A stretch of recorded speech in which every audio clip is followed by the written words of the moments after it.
Uno de esos hechos impactantes, tremendos, terribles, que hemos tenido que sufrir y soportar los argentinos ha sido la muerte del doctor Natalio Alberto Nisman. A mí me pasa de recordar aquel día y la hora precisa y el momento y las circunstancias en que me enteré de esta noticia cuando el doctor Nisman estaba por acudir al Congreso a presentar su informe y sus investigaciones sobre los atentados terroristas en la Argentina. ¿Cómo te enteraste vos, Marcelo, de la muerte del doctor Nisman? Estábamos en casa y fue medio madrugada. Fue la madrugada. De un domingo. De un domingo. Y, es decir, primeras horas del lunes.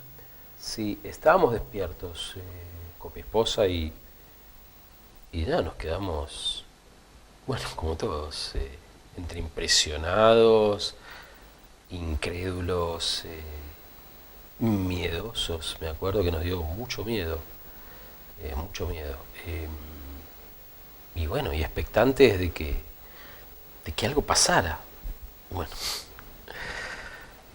no pasó lo que tenía que pasar, que era, bueno, ya estaba muerto, pero digo, que era que se investigara de alguna manera seria y a la vez responsable lo que sucedió. De entrada ya se notó un atroz intento de ocultamiento de todo lo que sucedió en ese lugar, de lo cual todavía a un año y meses vista, bueno, seguimos corriendo detrás, ¿no?, de la pelota a kilómetros, y bueno, esperemos que haya avances en una causa que fue embarrada de entrada con los años que ya llevaba de barro la causa de la AMIA, sumado a los años que tenía la causa de la embajada. O sea, cuando uno ve que la impunidad siempre es una pseudo invitación a un nuevo delito, entonces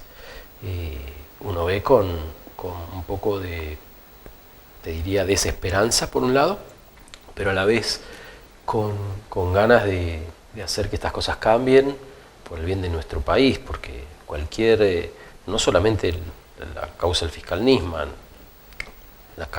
todas las causas que todavía requieren de investigación y que no se hacen, son una carga pesada, sobre todo nosotros como ciudadanos, en donde nos hallamos un poco inermes frente a una justicia que todavía no da las respuestas necesarias. ¿A Nisman lo mataron? Sí, bueno, yo no puedo decirlo desde el punto de vista judicial, desde el punto de vista del sentido común, de mi conocimiento de toda la familia ahora. Yo no lo conocía al fiscal de antes, y del círculo íntimo de él y de todo lo que vengo escuchando y conociendo, no tengo la más mínima duda, Por supuesto no es una verdad judiciable lo que digo, pero bueno, es como algo esperado después de todo lo anterior. Sí, y no se lo preguntamos al juez ni a un investigador, se lo preguntamos al rabino y somos conscientes de eso. Yo decía en el bloque anterior que una de las cosas que más me ha impactado periodísticamente de ver entre los últimos reportajes de los últimos tiempos fue la entrevista de Alfredo Leuco al ensayista Santiago Kovaldov. Yo le vi en directo y me pareció hasta un llamado a tomar conciencia de los argentinos de lo que tenemos que hacer para mejorar este país, por lo menos de marcar un rumbo. Y en esa alocución te menciona, ¿vos lo estabas viendo? Yo estaba viendo un pedacito de Moisés. Y justo, no me acuerdo si era la propaganda o algo por el estilo, iba a ver en qué anda Leuco, y justo cuando cambio el canal, me estaba nombrando y yo me quedé muy impresionado, ya de por sí. Y después cuando empezó a hablar Santiago y relató lo que sucedió en el entierro, que yo era en parte uno de los protagonistas, no, se me caían las lágrimas, porque fue muy impresionante escucharlo. Vamos a recordar ese momento y la entrevista de los Leuco al ensayista, y en ese momento muy conmovido, Santiago Kovaldov. Marcelo Polakov es el rabino cordobés que fue convocado para oficiar en la ceremonia junto a las autoridades del cementerio Y cuando estábamos allí, bajo el peso de lo que significaba lo que sucedía, era posible ver a la hijita menor de Nisman, una nena que tendría 8 años en ese momento, estaba y no estaba allí, porque no cabía en su corazón ni en su cabeza que allí en ese féretro estaba su padre muerto. No podía comprenderlo. Es esta misma nena que Arroyo Salgado contó acá en TN que no puede hablar del tema, No, que es incapaz de exactamente. hablar de la muerte de su papá, pero que duerme todas las noches con un buzo de su papá. De Claro, Albertoni. es decir, no poder hablar de la muerte de Nisman porque trasciende como efecto la capacidad de asimilación es una cosa.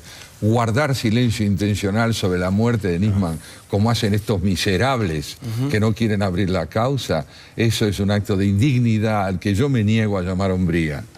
Ahora bien, esta nenita estaba allí, frente a la tumba de su padre, sin saber dónde estaba, y de pronto alguien la vio, y ese alguien fue el rabino Polakov. Marcelo vio a esa niña, le habló, le dijo, ¿sabes una cosa?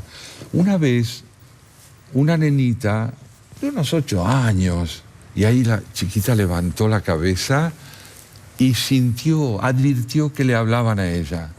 Le preguntó un señor muy grande y muy sabio, ¿por qué las mariposas, que son tan hermosas, tienen que vivir tan poco, y los cocodrilos, que son horrendos y bestiales, deben vivir tanto tiempo?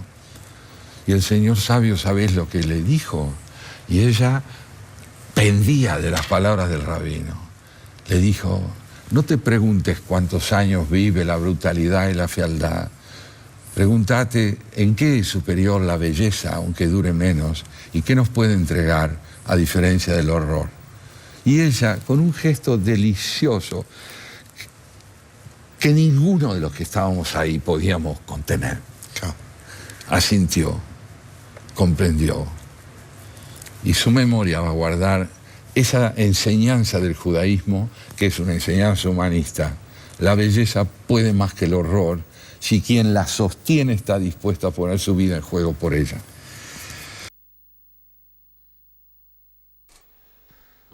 Es así. Qué bárbaro. Ese cuento me lo contó hace muchos años mi esposa. Cuando había fallecido mi abuela, que yo quería mucho y que casi me crió mucho. Y yo no lo tenía pensado, no sabía muy bien qué iba a suceder en el entierro. Habíamos decidido con la familia que iba a hablar Santiago. Santiago habló en el entierro, como en nombre de la República, una cosa así. Habló también alguien de la DAIA, Waldo Wolf, y habló alguien de los fiscales. Y a mí me tocaba conducir la ceremonia. Y la verdad es que yo veía a las dos hijas, a Yara, que en ese momento tenía 15 años, que por supuesto entendía, con 15 años ya algo se entiende de este tipo de cosas así trágicas. Pero la verdad es que la veía a Cala, que es la más chiquita, tan no sé, tan Frágil.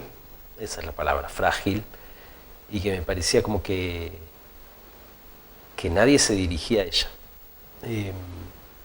Y ahí se me vino la historia esta al alma, y bueno, y como lo cuenta Santiago, yo no lo podría contar.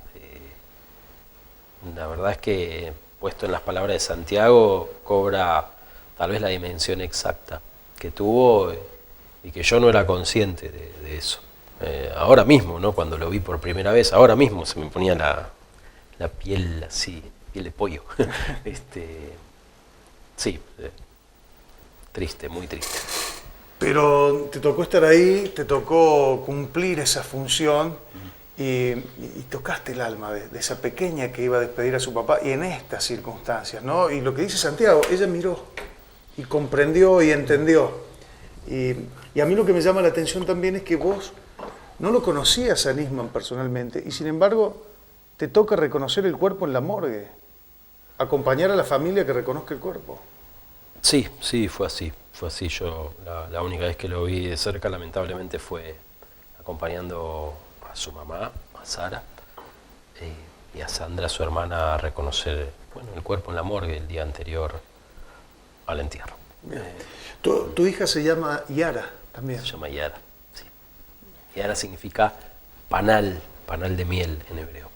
¿Y te tocó acompañar a la familia cuando fueron a encontrarse con el presidente de la Nación, con el ingeniero Macri? Sí, no era la familia, eran solamente Yara y Cala. Al año de la muerte del fiscal, el presidente tuvo un gesto muy lindo con las chicas. Y Sandra, la madre, la jueza no estaba, ese día viajaba afuera del país y me pidió que yo las acompañara, que para mí era, por supuesto, una responsabilidad muy grande, pero que le daba el contexto a un encuentro que, por supuesto, no era político. Bueno, todo lo que hace un presidente siempre tiene consecuencias políticas, pero el encuentro en sí era un encuentro familiar que fue del presidente con su esposa y su hijita chiquita, Antonia, y Yara y Cala Nisman y yo, y tuvimos la posibilidad de un diálogo así, absolutamente familiar e informal, al que, con el acuerdo, por supuesto, de la mamá de las chicas, le dimos un sentido de homenaje y de recordación, porque era el año, y el año hay que marcarlo con un homenaje. Y yo leía lo que es muy tradicional en la fe judía, que es una oración, además de un salmo típico que se lee, pero es una oración que en hebreo dice que la mejor manera que tenemos de recordar a nuestros seres queridos es hacer actos de justicia en su memoria. Y era muy apropiado en este momento ese texto, que yo lo digo para cualquier persona, ¿no? Pero realizar actos de justicia en la memoria de Alberto Nisman, y eso lo dijimos en hebreo y en castellano, en la casa del presidente de la Nación junto a sus hijas, le dio a ellas como un halo de consuelo por un lado y de acompañamiento desde la representación más importante del país, que lamentablemente no habían tenido antes.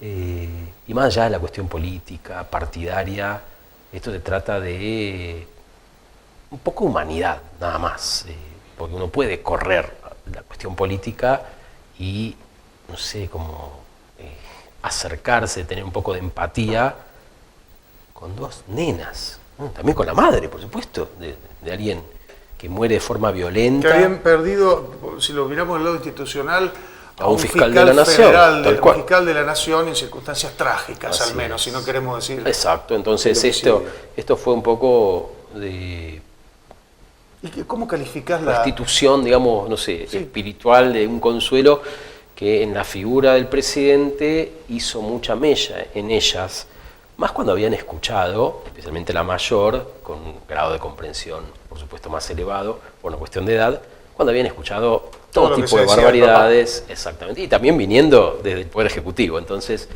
esto le daba a ellas una esperanza de un tiempo distinto, nada más. Pero era una cuestión de calidez, y eso fue, no más que eso. ¿Cómo No calificás menos. y cómo lo viste al presidente durante ese encuentro?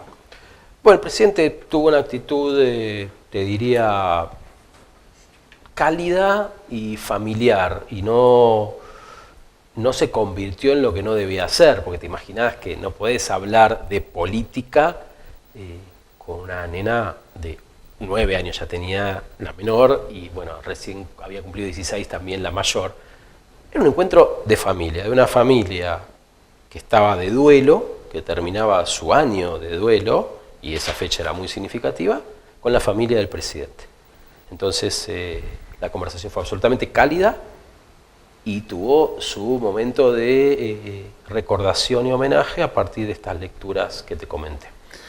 Están llamando nuestros amigos los televidentes, ya vamos a leer todos los mensajes. Es un placer conversar con vos. Igualmente. Bueno, anoté 3 preguntas para el próximo bloque, Bueno. Cambiando el tema, pero no te las puedo dejar de hacer como habitante de esta ciudad. Y hay mucha gente que me está mirando y que ahora se la hace y no se anima a preguntar. Pero me lo va a responder. ¿Viste cómo dicen los presentadores después de Sí, la después pausa? de la pausa. Los buenos presentadores, no este que tenemos hoy acá. ¿qué sos de los Polakov de Altagracia? Usted se está preguntando en este Para después de la pausa. Para después de la pausa, lo va a revelar aquí el rabino. ¿Cuál es el mejor chiste de judíos que te contaron? Y la comida más rica que tiene la colectividad, bueno. la que a vos más te gusta. ¿Puede Muy bien, ser? muy bien, puede ser. Vamos a hacer la pausa, ya estoy recibiendo los mensajes de todos ustedes. Estamos en vivo hoy, como cada miércoles, por la pantalla de nuestro querido Canal 2.